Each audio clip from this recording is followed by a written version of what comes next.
We thought we had difficult time ahead of us, and the expectation was really to uh, help and enable the merging team the merged team to uh, uh, to see the benefits of our approach. Okay, and the expectation was to create a unique strategic view, playing scenarios, landscape, and all these kind of things.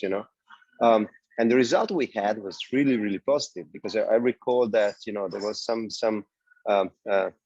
skepticism at the beginning, because not everyone is used to play and use play as an instrument to change. Okay, play is something for kids. In reality, playing is one of the primary flow triggers in life. The use of hands and thoughts, the use of metaphor is a great thing.